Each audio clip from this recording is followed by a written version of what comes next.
భారత వాతావరణ శాఖ ఇచ్చిన రిపోర్ట్ని బేస్ చేసుకొని మనం మాట్లాడుకున్న సందర్భం. ఒకసారి ఈ రిపోర్ట్ని మీరు గమనిస్తే కనుక ఇదిగోండి ఆ track of the cyclone,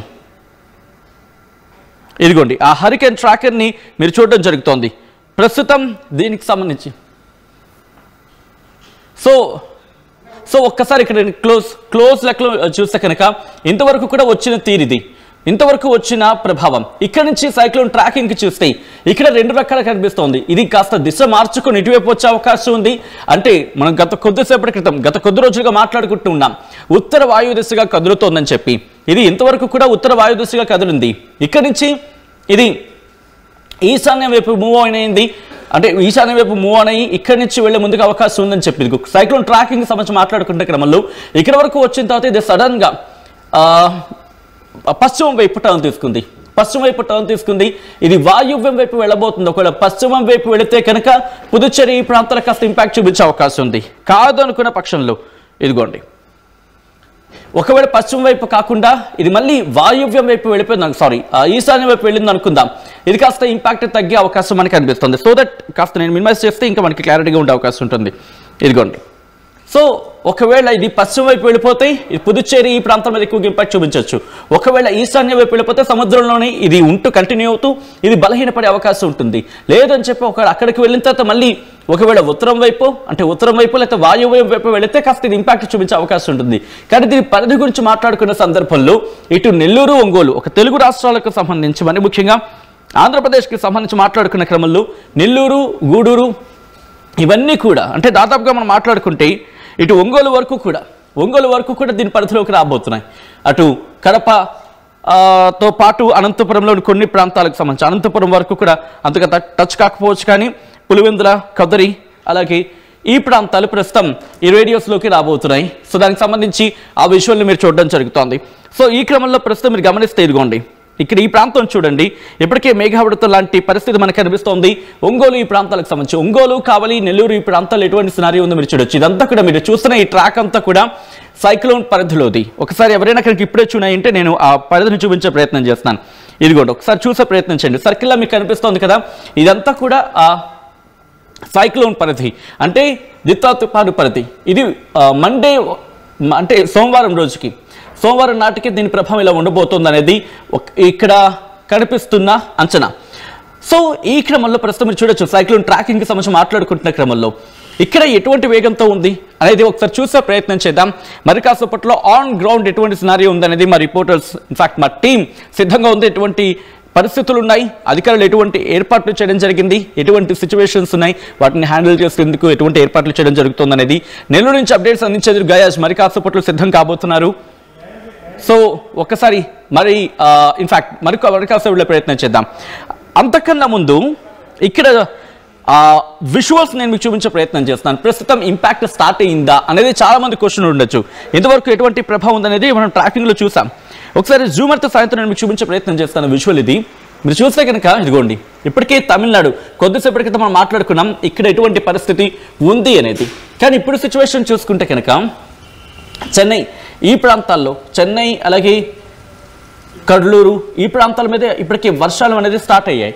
Nellore నుంచి మొదలు పెడితే ఇంకొంచెం జూమ్కి వెళ్ళే ప్రయత్నం చేస్తాను సో దట్ ఇంకా మనకి క్లియర్గా అక్కడ అర్థమవుతుంది. నెల్లూరు, గూడూరు, తిరుపతి ఈ ప్రాంతాల్లో ఇప్పటికే ఆకాశం మేఘావృతం ఉంది.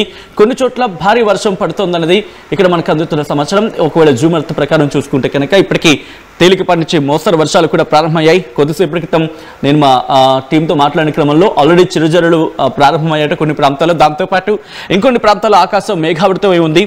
ఈరోజు రాత్రికి దీని ఇంటెన్సిటీ పెరిగే అవకాశం ఉంటుంది. రేపు మాత్రం ఇది ఎందుకంటే ముందుకు వచ్చే అవకాశం ఉంటుంది. మీరు చూస్తున్నారు కదా సైక్లోన్ ట్రాకింగ్కి సంబంధించి ప్రస్తుతం ఇగో ఇలా ఉంది. ఎక్కడుంది? ఇగో ఈ ప్రాంతంలో. ఒకసారి నేను క్లిక్ చేసి చూపించే ప్రయత్నం చేస్తాను. ఇదిగో ఏకంగా 30 km/h అనేది ఇక్కడ కనిపిస్తోంది. గాలుల తీవ్రతకు సంబంధించి ఇదిగో కొన్ని చోట్ల ఇప్పటికే లైట్ రెయిన్ పడుతోందట. ఒకసారి ఇక్కడ చూద్దాం. ఇక్కడ మీరు చూస్తే ఆల్రెడీ లైట్ రెయిన్ అనేది ప్రారంభమైంది. ఎక్కడ? తమిళనాడులోని కొన్ని ప్రాంతాలకు సంబంధించి మాట్లాడుకున్న క్రమంలో. దాంతోపాటు ఒకసారి నెల్లూరుకు వెళ్ళే ప్రయత్నం చేద్దాం. ఇక్కడ ఎటువంటి పరిస్థితి ఉందనేది. ఆల్రెడీ లైట్ రెయిన్ ఇదిగోండి నెల్లూరు దగ్గర దాదాపుగా గంటకు 13 కిలోమీటర్ల వేగంతో గాలులు వీస్తూని 0.5 మిల్లీమీటర్ల వర్షపాతం అనేది ఆల్రెడీ నమోదవుతుంది అనేది ఇక్కడ మనకు అర్థమవుతోంది. సో నార్త్ ఈస్ట్ అంటూ కూడా సో నార్త్ ఈస్ట్ అంటూ కూడా, అంటే ఇటు ఉత్తర ఈశాన్యానికి సంబంధించి అటువైపు గాలుల గురించి మాట్లాడుకునే క్రమంలో ఆల్రెడీ వర్షం ప్రారంభమైందనేది ఇక్కడ మనకు అందుతున్న సమాచారం. సో దాంతోపాటు మరికొన్ని ప్రాంతాల్లో మైపాడు దగ్గర ఎటువంటి పరిస్థితి ఉంది, మైపాడు దగ్గర మీరు గమనిస్తే ఓకే 0.7 మిల్లీమీటర్ల వర్షపాతం గంటకు నమోదవుతుందనేది ఇక్కడ వినిపిస్తున్న సందర్భం. సో చూస్తున్నారు, భారీ వర్షాలు అయితే మాత్రం భారీ వర్షాలకు ఆస్కారం ఉంది అనడానికి సంబంధించి మాట్లాడుకునే క్రమంలో, ఎందుకంటే దిత్వా తుఫాను ఆ స్థాయిలో ప్రభావాన్ని చూపిస్తోంది. దిత్వా తుఫాను ప్రభావం అనేది ఇక్కడ క్లియర్ కట్గా కనిపిస్తోంది. సో ఈ క్రమంలోనే నేరుగా ఒకసారి రిపోర్ట్ చూపించే ప్రయత్నం చేస్తాను. రేపు ఏ ప్రాంతాల్లో ఎటువంటి వర్షపాతం ఉండబోతోంది, ఎటువంటి అలర్ట్ ఉంది, భారత వాతావరణ శాఖ ఏముంటుంది, ఎటువంటి వర్షపాతం నమోదయ్యే అవకాశం ఉంది, ఎటువంటి అలర్ట్ ఉంది, భారత వాతావరణ శాఖ తన రిపోర్ట్లు ఏమని మెన్షన్ చేయడం జరిగింది అనేది ఒకసారి ఆ రిపోర్ట్ నేను మీకు చూపించే ప్రయత్నం చేస్తున్నాను. Here it is. ఆ రిపోర్ట్ని మీరు చూస్తే కనుక ఇదిగోండి, శ్రీకాకుళం నుంచి మొదలు పెడితే శ్రీకాకుళం, పార్వతీపురం, విజయనగరం, విశాఖపట్నం, శ్రీ అల్లూరి సీతారామరాజు, అలాగే అనకాపల్లి, కాకినాడ ఈ ప్రాంతాలకు ఈ రోజు నార్మల్గా ఉండే అవకాశం ఉంది. బట్ రేపు ఎల్లుండి కూడా ఎల్లో అలర్ట్ ఉంది. ఆ తర్వాత రేపు ఎల్లుండి ఆ మర్నాడు కొన్ని ప్రాంతాలకు 3 రోజులు, కొన్ని ప్రాంతాలకు 2 రోజుల పాటు అలర్ట్ ఇచ్చింది. సో చూసుకుంటే దాదాపుగా 2-3 రోజులు, ఈ రోజు నుంచి 2-3 రోజులు కంటిన్యూ అవుతోంది. సో ఇక్కడ మీరు గమనిస్తే ఇదిగోండి, ఇక్కడ సౌత్ కోస్టల్ ఆంధ్రప్రదేశ్ అంటే దక్షిణ కోస్తా ఆంధ్రాకి సంబంధించి మాట్లాడుకున్న క్రమంలో ఇక్కడ ఇంపాక్ట్ ఉంది. దీంతో పాటు బాపట్ల, ప్రకాశం, ఇక్కడ నుంచి మీరు చూస్తే దీని ఇంపాక్ట్, దిత్వా తుఫాను ప్రభావం బాపట్ల, ప్రకాశం, నెల్లూరు మీరు చూస్తారు కదా. బాపట్లకు ఏకంగా ఈ రోజు రేపు ఆరెంజ్ అలర్ట్ ఉంది. రేపు భారీ వర్ష సూచన జారీ చేయడం జరిగింది భారత వాతావరణ శాఖ. ఇంకా అక్కడి నుంచి ప్రకాశానికి ఈ రోజు రేపు 2 రోజులు కూడా ఆరెంజ్ అలర్ట్ జారీ చేయడం జరిగింది. భారీ వర్షం ఉంది. ఆ తర్వాత నెల్లూరు మీద ఇంపాక్ట్ ఎక్కువగా ఉంది. నెల్లూరుకి ఇన్ఫాక్ట్ చెప్పాలంటే ప్రకాశం, నెల్లూరుకి ఈ రోజు నుంచి గంటకు 60 నుంచి 70 కిలోమీటర్ల వేగంతో ఈదురుగాలులతో కూడిన భారీ వర్షం పడే అవకాశం ఉందని భారత వాతావరణ శాఖ అంచనా వేస్తోంది. దాంతోపాటు భారీ వర్షాలకు సంబంధించి మాట్లాడుకుంటున్న క్రమం. ఆ తర్వాత నెల్లూరు గమనిస్తే కనుక రేపు రెడ్ అలర్ట్ ఉంది ఏకంగా నెల్లూరుకి, అంటే 30వ తారీఖున రెడ్ అలర్ట్ ఉంది. ఎటువంటి వాతావరణం ఉండబోతోంది, ఎక్స్ట్రీమ్లీ హెవీ రెయిన్ఫాల్, అంటే భారీ నుంచి అతి భారీ, అత్యంత భారీ వర్షాలు పడే అవకాశం ఉంది. రెడ్ అలర్ట్ ఇది మీకు కనిపిస్తోంది. రెడ్ అనేది నెల్లూరుకి సంబంధించి, నెల్లూరుకి ఇది ఇంపాక్ట్ ఉంది అనేది మనకి కనిపిస్తున్న సమాచారం. ఇక్కడి నుంచి మీరు గమనిస్తే ఇదిగోండి, వైఎస్ఆర్ డిస్ట్రిక్ట్, అన్నమయ్య, తిరుపతి, చిత్తూరు ఈ ప్రాంతాల్లో చూసుకుంటే మరి ముఖ్యంగా తిరుపతి, చిత్తూరుకి కూడా ఇది ఇంపాక్ట్ చూపించబోతోంది. అంటే నెల్లూరు, తిరుపతి, చిత్తూరు మీద దీని ప్రభావం ఉంది. హై అలర్ట్ ఉందనే చెప్పుకోవాలి. రెడ్ అలర్ట్ అనేది ఇక్కడ మనకు కనిపిస్తోంది. అంటే భారీ నుంచి అతి భారీ వర్షాలు కాదు, ఏకంగా అత్యంత భారీ వర్షాలు. గుర్తుపెట్టుకోండి, ఎవరైనా లైట్ తీసుకునే ప్రయత్నం చేస్తే కనుక ఆ మాటను వెంటనే విరమించుకోండి. ఎందుకంటే ఈ దిత్వా తుఫాను ఇప్పటికీ అది తుఫాన్గా పరిణమించకముందే, అది దిత్వా తుఫాన్గా మారకముందే శ్రీలంకలో ఎటువంటి విపత్సాన్ని సృష్టించిందో మనం చూసాం.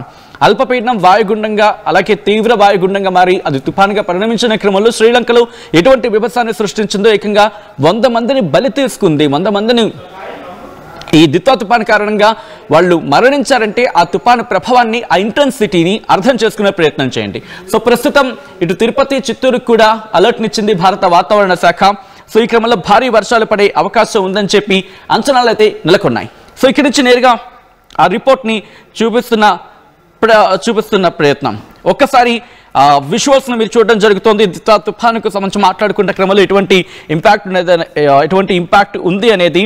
దీంతో పాటు ఐఎండీ అంచనాలు అయితే మాత్రం నెల్లూరుతో పాటు ఒంగోలు వరకు కూడా ఇది ప్రభావం చూపించబోతోంది. అంటే 1వ తారీఖు వరకు కూడా దీని ప్రభావం ఉంది అనేది. భారీ వర్షాలు పడే అవకాశం ఉంది.